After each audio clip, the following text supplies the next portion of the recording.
পুরাণ যুগের এক কাহিনী মনে উঠল। কোন এক ব্যক্তি কৃতদাসীকে বাজারে কিনতে গেছে, কিন্তু টাকা ছিল কম। তো ঘুরতে ঘুরতে দেখছে একটা পাগল ধরনের, একটু পাগলা পাগলা টাইপের একটা কৃতদাসী আছে। তো যা বলছে, তোমাকে কি তোমার মালিক বিক্রি করবে? বলছে, বিক্রি করার জন্যই তো বাজারে। তো মালিককে জিজ্ঞাসা করছে, দাম কত? তো সস্তা দাম বলছেন। কিন্তু যখন কৃতদাসীকে জিজ্ঞাসা করছে, তো বলছে, আমার কিছু শর্ত আছে, তুমি যদি আমাকে কিনতে চাও। তো বলছে, সেটা কি শর্ত?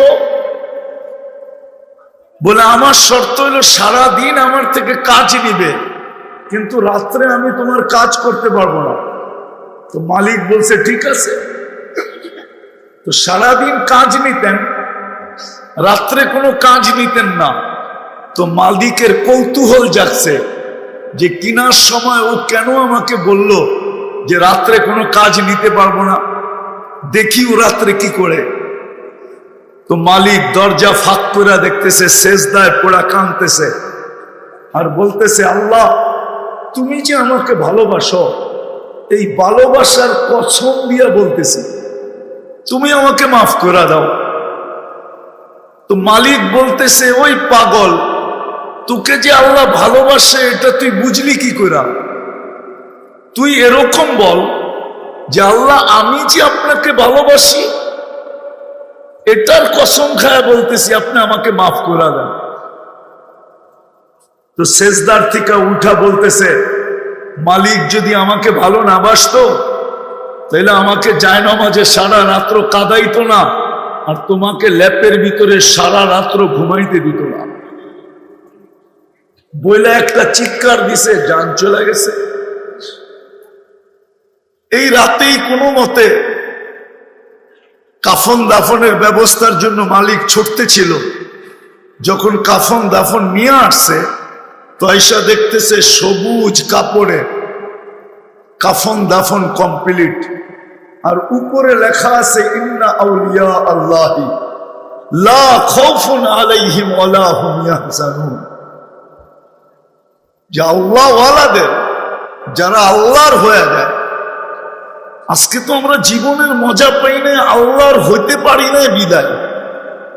আল্লাহর যদি হইতে পারতাম তাহলে জীবনের মজা ভিন্ন ছিল, ওটার একটা স্বাদই ভিন্ন। ওই স্বাদ তো বইলা বুঝানো যাবে না। যেমন যত বড় শিক্ষিতই আসুক, যদি আমি তাকে বলি মিষ্টি বুঝাও, যত বড় প্রফেসর হোক, যত বড় ডক্টরেট হোক, মিষ্টি যেরকম বক্তৃতা দিয়ে বুঝানো যায় না, আল্লাহওয়ালা হওয়ার স্বাদ কোনোদিন বক্তৃতা দিয়ে বুঝানো যায় না।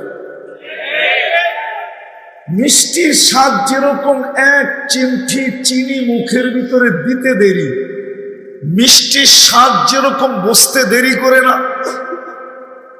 ঠিক আল্লাহওয়ালা যারা হয়ে যায়, ওদের যে জীবনের স্বাদ, ওটা ওরা ব্যক্ত করতে পারে না, ওটা বোঝানো যায় না। মানুষ সবচেয়ে ভালোটা পছন্দ করে, কোয়ালিটি দেখা তারপরে কিনে। যেই জিনিসই বাজারে কিনতে যাক না কেন, প্রথমে কোয়ালিটি দেখে, কোম্পানি দেখে, তারপরে নিজের জন্য পছন্দ করে। আমার কথায় কিন্তু সুর হবে না, আমি একটু সময় বুঝাইতে চেষ্টা করব। দেখি আল্লাহ আমাদের দিলের পর্দা খোলেন কিনা। এই জন্য খুব ধ্যান দিতে হবে। এটা মানুষের স্বভাব।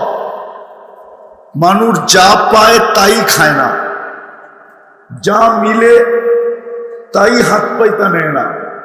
যদিও প্রবাদ বাক্য, এটা প্রবাদী, কিন্তু এটা হয়তো এক সময় ছিল, এখন আর নাই। মানুষ সবকিছু কিন্তু কোয়ালিটি দেখা গ্রহণ করে। বিদায় যেই আল্লাহ আমাদেরকে মানুষ হিসাবে অস্তিত্ব দিলেন, সৃষ্টির ভিতরে মানুষ হিসাবে অস্তিত্ব দিলেন, মানুষ হিসাবে নির্বাচিত করলেন। আমরা সদিচ্ছায় কিন্তু মানুষ না, আমার কথা বুঝেন তো? এইদিকে ধ্যান দিতে হবে। বাকি সবার কাছে হাত জোর দরখাস্ত থাকবে, কোনো হই হুল্লা করবো না। কেননা আমরা একটু আগে দুইজনে মিলা দেখতেছিলাম, একটা বই দেখতেছিলাম, বই। যদিও আমি এতটুকু ইতিহাস বিশারদ না, কিন্তু আমরা যার জন্য আজকে আয়োজন, মৌলানা শফিউদ্দিন রহমতুল্লাহ আলাইহি পীরে কামেল, ওনার ঘরের একটা বই দেখতেছিলাম, যেটা এখন আর ছাপানো হয় না। ওটা 125 বছর আগে ওনার কিনা, 125 বছর আগে ওনার আঙ্গুলের ছাপ ওই কিতাবে আছে। কেননা উনি এটাকে উল্টায় পড়ছেন বিদায়, এই কিতাবে এখনো লেখা হয় না। বিদায় যদি মনোযোগ না দিলাম, তাহলে আয়োজনটা অন্যরকম হয়ে যাবে, এটা হইহুল্লার আয়োজন হয়ে যাবে। যার স্মরণে আমাদের এই আয়োজন, ওই স্মরণটা জায়গায় থাকবে না। এই জন্য সবার কাছে, যুবকদের কাছে বিশেষ করে, বসার জায়গা পিছনে পর্যাপ্ত আছে, আমরা বসা পড়ি আর কোনো হইহুল্লা না করি, যাতে যার স্মরণে, এই যেই ব্যক্তিত্বের স্মরণে, সত্য এটাই, যারা চলে গেছে ওনাদেরকে আর কবর থেকে উঠায় আনা যাবে না। আর সত্য এটাও, আমরা ওনাদের মতো কোনোদিন হতে পারবো না। ওনাদের মতো হওয়া আমাদের জন্য সম্ভব না।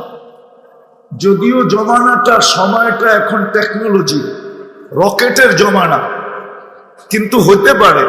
কিন্তু ওনারা যেখানে পৌঁছে গেছেন, আমি তো কসম খায় বলতে পারবো ওইখানে পৌঁছা সম্ভব না। মনে উঠলো, এই জন্য একটা কাহিনী বলতেছি, আমি কাহিনীতে অভ্যস্ত না।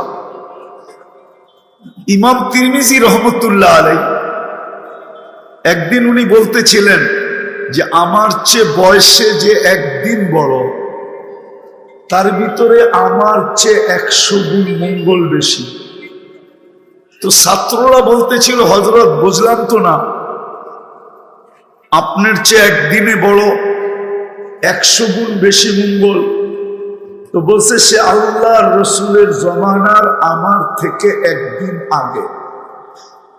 আর আল্লাহর রসুলের জমানায় যে আমার থেকে আগে হবে, হাদিসের আলোকে খায়রুল কুরুনি কারনি, আল্লাহর রসুল সাল্লাল্লাহু আলাইহি ওয়াসাল্লামের জমানার যে যত কাছে, তার ভিতরে তত বেশি মঙ্গল।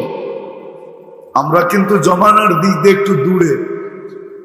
বিদায় জিনার আয়োজনে উনার কিতাবটা আমরা দুইজনে বসে ঘাটতেছিলাম, একটা তফসিরের কিতাব, তফসিরে হিজবুল আজম, একসিরে আজম।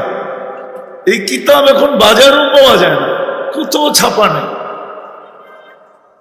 কিন্তু ওই পৃষ্ঠা উল্টায় দেখলাম যে ওনার আঙ্গুলের ছাপ আছে ওখানে। কেননা উল্টাইতে আঙ্গুলের একটা ছাপ থাকে না।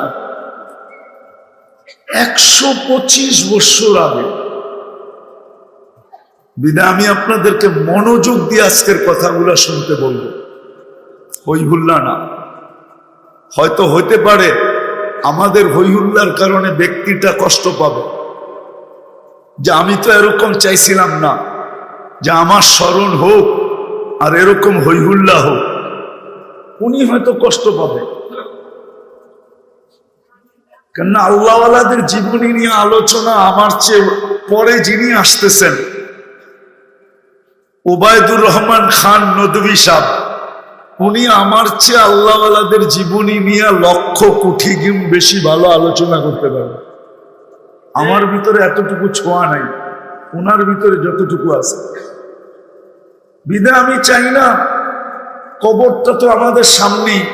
গত বছর জিয়ারত করার সুযোগ হয়েছিল আমার, এই বছর তো হয় নাই, এইখানেই রয়ে গেছি। তো কবরটা আমাদের বিলকুল সামনে।